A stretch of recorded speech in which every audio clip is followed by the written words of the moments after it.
Bonjour et bienvenue sur La Ruche Média. Je vous retrouve pour une nouvelle saison et on va commencer cette saison en parlant d'un sujet très fort, un sujet qui est en ce moment discuté en France et au Parlement, qui s'appelle la PMA. Et nous avons aujourd'hui comme première invitée pour débuter cette saison La Ruche Média, Isabelle Laurence. Bonjour. Bonjour, Vous allez bien? merci de m'inviter. Très bien. Bon, je suis ravie de vous rencontrer parce que vous êtes cofondatrice de l'association Maman en Solo, qui est la seule association en France qui représente des femmes qui désirent avoir un enfant. Vous allez nous en dire plus sur cette association, l'envie de la motivation qui est la vôtre, et puis surtout vous avez une expérience qui est la vôtre. Vous avez une enfant de 4 ans née par la PMA qui s'appelle Charlotte, qui est mignonne, vous verrez, là vous voyez une photo de Charlotte, et vous allez nous expliquer le parcours, votre parcours, un témoignage, mais surtout ce qu'est la PMA. On va discuter ensemble de cette idée parce que je crois qu'il y a beaucoup de personnes en France et de journalistes ne sont pas forcément au fait de cette question. Et pourtant, c'est une question qu'on débat aujourd'hui.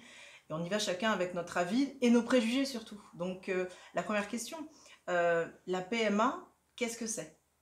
Alors, la PMA, c'est la procréation médicale assistée. C'est l'idée d'aider des personnes, du point de vue médical, d'accéder à des techniques médicales de procréation. Donc, ce n'est en aucun cas un enfant garanti, ça, certains peuvent l'imaginer. Et donc, ça passe par soit une insémination artificielle, quand on est plus jeune, soit une fécondation in vitro. Et cette fécondation in vitro, donc là, c'est un petit peu plus médical, dans la mesure où il y a une anesthésie générale pour la femme, on récupère les œufs de la femme, et soit on peut utiliser le sperme du conjoint, on va dire, soit ce n'est pas possible, parce qu'il est en cas d'infertilité, et là, on accède au don de sperme. Don de sperme, voilà. Très bien. Et ce qui pose débat, ce qui gêne la plupart des gens en France, parce qu'on rappelle qu'on est quand même assez en retard ici, dans ce pays, donc c'est un débat inédit, et en même temps, on voit bien qu'il y a des exemples partout ailleurs où ça se passe plutôt bien, mais ce qui gêne les mentalités ici, qu'est-ce que c'est d'après vous? Alors, ce qui gêne surtout les mentalités, c'est qu'on est quand même dans un système avec une culture un peu patriarcale, enfin pas un peu, patriarcale, soyons clairs, soyons honnêtes. Et donc, ce qui gêne avant tout, c'est qu'on envisage des familles en l'absence du père. Et donc, du père dans le cas d'une femme célibataire et du père dans le cas d'un couple de femmes.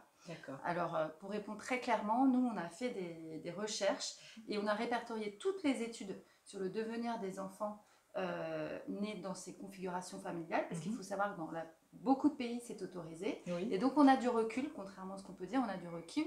Nous, dans nos fondatrices, on a une maman d'un enfant de 20 ans qui est en études d'ingénieur. Ça va bien pour lui. Ça va, il va bien. Il va très bien. Il est parti à Chicago pour son stage. Il va très très bien. Et enfin, en tout cas, on a recensé ces études-là et elles montrent toutes qu'il n'y a pas de problème spécifique pour ces enfants. Oui, ils ne sont pas en danger. Absolument pas. Et si on reprend, alors, on pourrait citer Suzanne Gombolok, on pourrait citer Virginie Rosé qui travaille sur le devenir des enfants en France, qui convergent toutes vers cette idée-là, que les enfants vont bien. Et puis on pourrait citer Liliane Stein qui a travaillé sur les familles monoparentales et qui montre, même dans les familles monoparentales, je dirais un peu plus classiques, où le papa n'est pas là, mais il existe, en fait, qui montre que les enfants sont très solidaires de leur seul unique parent. Et donc cette solidarité fait qu'il y a un risque de burn-out, même un peu plus faible que dans d'autres familles. Très bien. Contrairement à ce qu'on peut penser. Donc on n'a pas encore suffisamment de recul pour avoir des certitudes sur le devenir négatif de l'enfant. Donc en fait, ce qui nous fait le plus peur, c'est de sortir d'habitude de format classique. Mais on a eu cette conversation sur des sujets parallèles à l'époque de François Hollande, quand il a fait voter le mariage pour tous. Et cette avancée-là permet-elle aujourd'hui aux Français de mieux comprendre ce qui va se passer avec la PMA, ou est-ce que vous pensez que dès le mois prochain, il va y avoir la France entière dans la rue pour s'opposer? Non, moi je suis très optimiste. Il y a des sondages, nous on les a référencés aussi. Sondage La Croix, en termes de sources, on peut estimer qu'ils sont assez impartiaux, et qui montrent que les Français sont majoritairement favorables à l'accès à la PMA pour toutes. D'accord. Alors, est-ce qu'ils sont favorables, ou est-ce que c'est pas un sujet qui les concerne vraiment? Est-ce que c'est pas un sujet de niche qui concerne finalement une partie de la population, et que quelque part, c'est pas leur sujet. Et du coup, bah, on passe à la retraite, on passe à d'autres sujets, peut-être plus fédérateurs, et qui concernent vraiment tout le monde. On en est où par rapport à ça, d'après vous, hein? Moi, il me semble que c'est un sujet sociétal qui concerne tout le Tout le monde monde. et que tout le monde se sent concerné parce qu'on parle des enfants. D'accord. Donc, je pense que c'est important, et là, le sujet qu'on fait ensemble, il est très important, de faire de la pédagogie, Ouais. d'informer et de leur montrer que donc, déjà on existe, Oui. de toute façon. Ouais. Donc, il y a des frontières qu'on n'arrive pas facilement à passer, et que quand on a ce désir-là fort, hein, c'est un acte réfléchi. Moi, j'ai mis plus d'un an avant de me décider de le faire. J'étais voir des psys, j'ai lu au moment du mariage pour tous, j'ai regardé les auditions de l'Assemblée nationale. Et avant de s'autoriser vraiment, on passe par vraiment un processus, un parcours, hein, qui fait que quand on arrive, il ne s'agit pas d'un caprice, il s'agit d'une vraie volonté. Ça, c'est très important. important. On va assumer. Ça répond à cette idée fausse qui est c'est égoïste. Et l'autre raison, c'est « mais vous êtes trop vieille ». Ça répond à ça. Ça n'est pas égoïste, c'est un vrai processus. C'est un vrai processus. Moi, j'ai mis un projet, j'ai eu un congé de formation pour passer l'agrégation. Ça a été un moteur pour moi. Je l'ai eu du premier coup parce que je savais que derrière, j'allais m'autoriser à aller en Belgique pour essayer d'avoir un enfant. Parce que je voulais mettre toutes les chances pour que cet enfant ait tout ce qu'il fallait matériellement. D'accord. Et je suis enseignante, donc j'avais aussi le temps. Et souvent, les femmes réfléchissent sur leur projet au niveau du métier, au niveau de tout, pour vraiment assurer la sécurité et le temps. C'est la qualité des interactions avec l'enfant qui compte, c'est les études qui le montrent, et pas le format de la cellule familiale. Donc le temps est très important. Donc ça n'est pas un achat compulsif en plein solde. Voilà, parce qu'on a souvent cette idée de se dire c'est un commerce.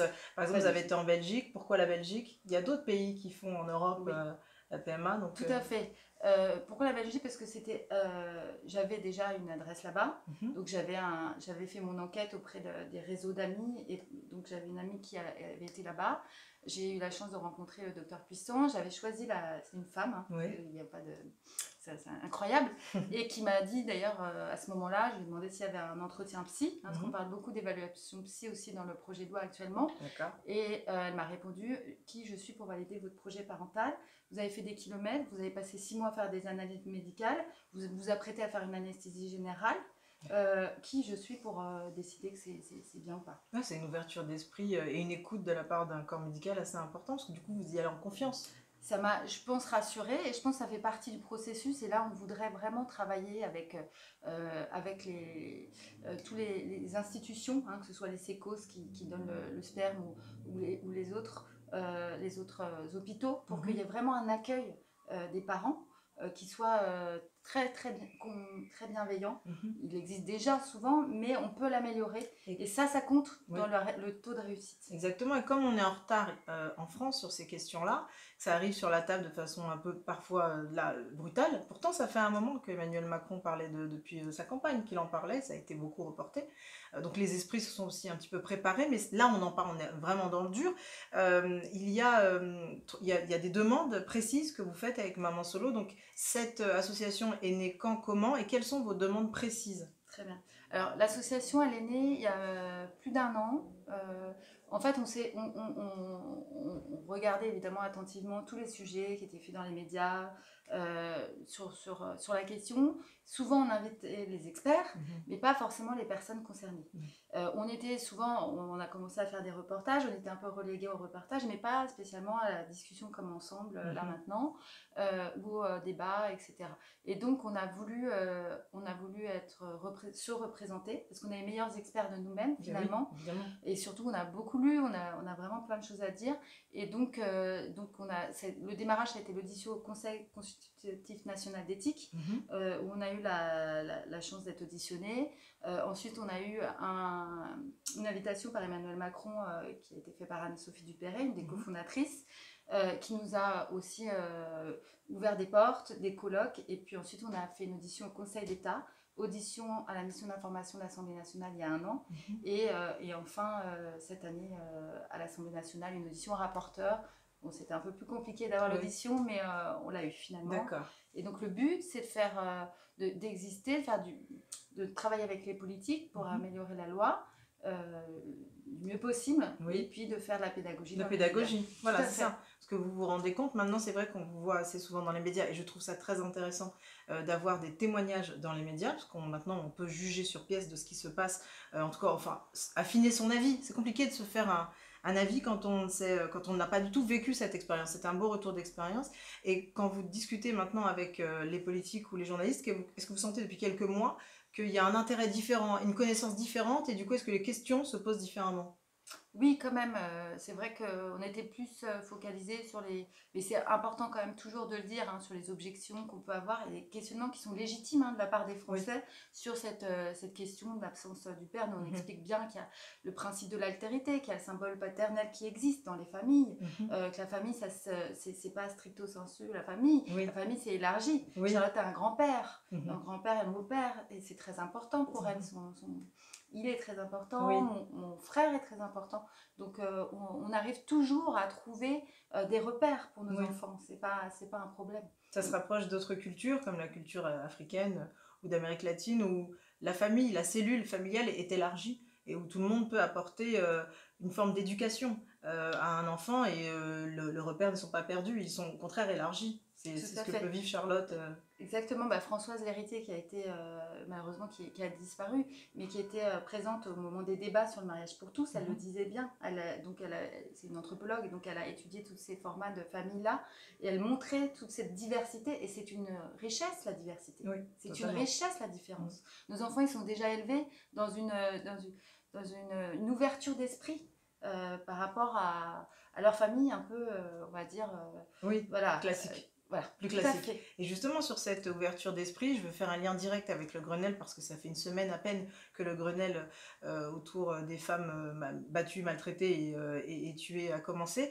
Il y a une évolution des mentalités. Ce Grenelle, on a le sentiment, peut-être, vous me donnerez votre avis, que ça sert peut-être à rien. En tout cas, ça sert à quelque chose, c'est d'éveiller les consciences et de poser le débat et de faire de ces femmes, en leur portant un prénom, une humanité, alors qu'on disait une femme sur tous les 6 jours est tuée, ça ne veut rien dire. Là, de la même manière, par rapport à la PMA, le fait d'en parler permet une ouverture aussi des mentalités, et les petits garçons et les petites filles à l'école, l'âge de Charlotte, on est en 2020 bientôt, accepteront ces enfants-là de façon absolument pas différente. Qu'est-ce que vous en pensez justement de l'éducation à l'école? Est-ce qu'on doit leur en parler comme on parlerait des violences faites aux femmes?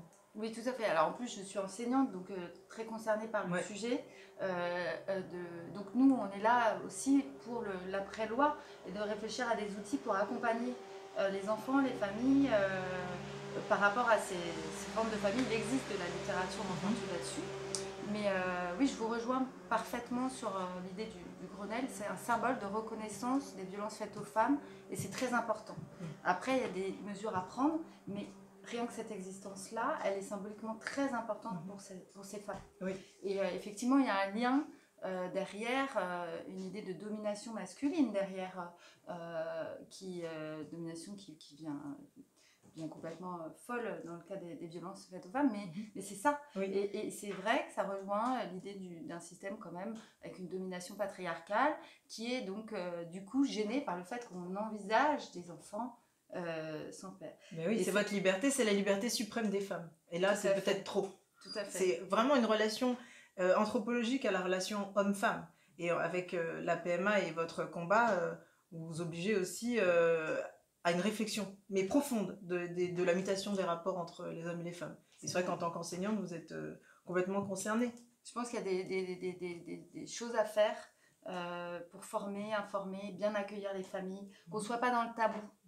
Moi, je me souviens que la maîtresse de Charlotte, qui était très bienveillante et gentille, je lui avais donné un livre que je lis à Charlotte, qui raconte son histoire, avec un petit écureuil qui cherche un... Comment s'appelle ce livre? Ça s'appelle La quête de Somi. D'accord. Un petit écureuil, donc, qui est une fille, écureuil-fille, et qui cherche, qui veut absolument fonder une famille, et qui ne trouve pas de mari, parce que bon, on lui présente des amoureux potentiels, mais bon, ça ne convient pas. Et donc, elle va faire une démarche de PMA en solo. D'accord. Et j'avais donné prêté ce livre à la maîtresse pour accompagner ou répondre à des questions éventuelles que pourraient se poser les enfants, parce qu'ils avaient 3-4 ans, hein, donc c'est l'âge où on parle.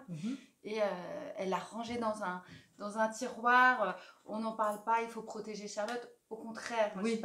c'est pas cette idée. Vous êtes pour dire qu'il faut pas de secret. Il n'y a pas de secret parce que derrière, il n'y a pas de choses, il n'y a pas de mal.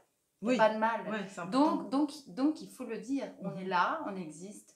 On n'est pas en train de clamer, sans faire de prosélytisme, pas du tout. Hein, ça restera quelque chose de... C'est personnel. Voilà, tout à fait. Et vous partagez une expérience. Exactement, on partage cette expérience. Et moi, le but, c'est que Charlotte, elle soit et que tous les enfants soient le mieux possible dans leur système scolaire, et que pour les enfants, ça peut être aussi une richesse de montrer qu'il y a d'autres familles qui existent. Oui, voilà, c'est ça. Donc le dire le plus tôt possible, ne pas faire de secret, et prévenir l'entourage qu'il faut être à l'aise avec cette idée, les professeurs, ceux qui entourent la vie de l'enfant au quotidien. Tout à fait. Parce que c'est vrai qu'on a des témoignages en ce moment dans les médias de jeunes filles qui ont 30 ans ou plus et qui l'ont appris très très tard. Et ça crée, voilà, pas de secret dans les familles. Le livre, vous connaissez ce livre de Philippe Grimbert qui s'appelle Le Secret, qui indique bien les dégâts que ça fait dans les familles. Donc la méthode que vous avez eue pour le dire à Charlotte, ça a été, là elle a 4 ans aujourd'hui, vous lui avez dit à partir de quel âge, comment? Elle était dans mon ventre. Je parlais de ça librement avec mes amis, ma famille. Elle était dans mon ventre. Je lui ai raconté son histoire avec le livre. J'en ai trouvé d'autres. On voit plusieurs types de familles. Alors je trouvais ça sympa parce qu'on voit une famille avec 2 mamans, on voit une famille avec 2 papas, on voit une famille, un enfant qui est adopté, etc. Donc je trouvais ça bien aussi de montrer qu'elle était une famille parmi d'autres familles différentes, et la famille hétérosexuelle normale, hein, tout à fait classique. Et puis après, par la suite, je l'emmènerai en Belgique. On refera le périple ensemble. Et je souhaite, alors évidemment j'étais un peu contrainte par cette histoire financière et logistique, donc le donneur de Charlotte est anonyme, mais avec les tests ADN, je pense qu'il n'y aura pas de problème. Et puis il y aura certainement une jurisprudence sur l'accès aux origines, puisque Audrey Karmavezen a fait un recours contre la France, donc ça peut servir aussi au niveau européen pour ouvrir l'accès aux origines, qui est déjà ouvert dans certains pays. Et donc j'espère que Charlotte aura accès à aux données et qu'elle aura la réponse à toutes ces questions. Mais on ira au Danemark aussi, avant ça, de toute manière. Oui, tout à fait. Pour qu'elle soit consciente et totalement entière de son identité. Voilà, j'en parle de temps en temps, elle mange du saumon, je fais des liens. Ça, c'est bien. Non, mais la culture, c'est aussi le culinaire, donc c'est totalement normal. Donc on rappelle les demandes précises que vous faites auprès de l'État. Il y en a 3, très fortes. Des choses très, très importantes. Il y a l'âge, parce que souvent les mamans solo et même dans d'autres cas, on se retrouve confronté à cette horloge biologique, parce que même les mamans solo, et puis allongement des études, trouver un boulot, etc. Donc même les couples hétérosexuels font des enfants tard. Le professeur Freeman l'a dit, on peut aller jusqu'à 48 ans. Les techniques médicales de procréation permettent d'assurer, d'aider les familles, d'accord, sans danger pour la maman, sans danger pour l'enfant. Donc nous, on demande 45 ans, parce que c'est 43 aujourd'hui. D'accord. 45 ans pour le remboursement. Oui, parce qu'à 43 ans, la sécurité sociale n'est plus concernée. Sachant que les hommes ont jusqu'à 59 ans pour accéder aux techniques médicales de procréation. On parle de la société patriarcale. On est d'accord ? On parle des inégalités hommes-femmes, ce serait bien. Qu'on diminue un petit peu le gap. Oui, complètement. Voilà.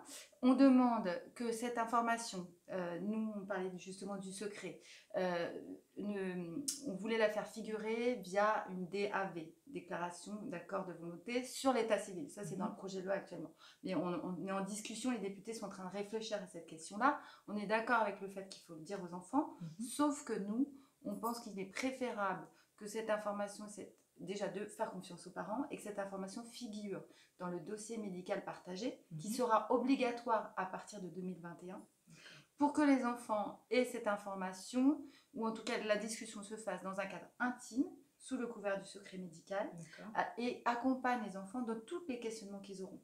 Si je disparais un jour, moi je souhaiterais que ça figure dans le DMP, parce que si Charles se pose des questions, s'il y a des recherches à faire, parce qu'on a enfin accès aux informations du donneur, je veux que le médecin, c'est le plus habilité à lui donner des pistes de recherche pour aider à sa santé. Donc c'est une question santé. De santé, de confort psychologique. Tout à fait.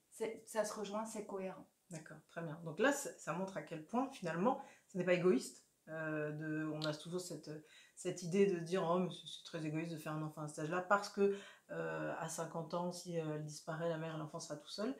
Finalement non, vous répondez à ce préjugé avec des demandes très concrètes. Vous pensez à l'enfant. On pense à l'enfant bien sûr, évidemment. Oui. Et alors la deuxième, c'est aussi dans l'intérêt de l'enfant, c'est qu'aujourd'hui la seconde filiation est vacante, c'est-à-dire que quelqu'un peut reconnaître notre enfant, on n'est pas opposé, donc là l'idée, les familles évoluent, donc peut-être que dans 2 ans, je ferai la rencontre de quelqu'un qui sera très amoureux, et que peut-être on aura envie tous les trois d'être une famille vraiment unie, et qui soit, au-delà d'un beau-père, un père pour ma fille. Et donc, il peut y avoir cette reconnaissance, c'est bien qu'elle existe, sauf qu'elle se fait aujourd'hui sans l'accord de la mère. C'est extraordinaire. Et ça peut arriver, parce qu'en plus, on n'est pas souvent. Normalement, on est censé être informé par accusé de réception, ça se fait pas toujours. Et il existe des cas où, pour des questions, pour avoir des papiers, pour des questions, il y a des fraudes. Et donc, on va se retrouver à être obligé de faire une contestation de la seconde filiation qui est longue, coûteuse. Donc, on veut simplement qu'on nous pose la question avant. Mais c'est un peu la moindre des choses. Ça nous semble la moindre des choses. Mais c'est pas prévu. C'est pas prévu parce qu'on a plutôt réfléchi parfois à la filiation sur des couples de femmes, qui est très importante aussi. Mais il ne faut pas oublier aussi les femmes seules. Voilà, il faut s'adapter. C'est le Conseil d'État qui l'a dit. Rien n'interdit qu'on puisse s'adapter à des situations particulières dans l'intérêt de l'enfant. Oui, donc on peut faire du cas par cas. Tout à fait. On peut pas, de toute façon, c'est difficile de globaliser. Ce sont des expériences très personnelles. Et on est là pour montrer nos besoins et pour accompagner, travailler en concertation avec les députés qui nous reçoivent beaucoup en ce moment. On les remercie. Voilà, on continuera à les voir. Ils ont besoin de lumière, comme tout le monde en fait. Donc c'est aussi pour ça. Et une dernière demande que vous avez importante, où on a fait le tour vraiment des choses. Alors je réfléchis, l'âge. Après il y a des choses qui figurent déjà dans le projet de loi sur lesquelles on est qui sont très importantes. L'accès au double don. Aujourd'hui en France, même un couple hétérosexuel, s'il y a 2 infertilités, ne peuvent pas accéder au double don de gamètes. D'accord. Un œuf pour la femme et du sperme pour l'homme. C'est-à-dire qu'ils peuvent accéder à un embryon qui a été laissé par une famille qui était en parcours de PMA, mais pas au double don. Or, c'est autorisé dans plein d'autres pays. Pourquoi en France? En France, non. Et donc, les couples hétérosexuels sont obligés d'aller à l'étranger quand ils se retrouvent en situation d'infertilité. D'accord. Donc, de double infertilité. Donc, c'est vraiment déjà très dur de vivre ça. Et ensuite, c'est un parcours du combattant. Et le double don pour les femmes seules est très important, puisqu'évidemment, si une femme subit une infertilité de son côté, déjà qu'elle est obligée d'avoir un don, le double don est vraiment indispensable à la réalisation, à l'aide à la réalisation de son projet parental. Donc ça, c'est très important aussi. Et l'autoconservation des ovocytes pour permettre aux femmes d'autoconserver et justement d'éviter une pénurie de gamètes.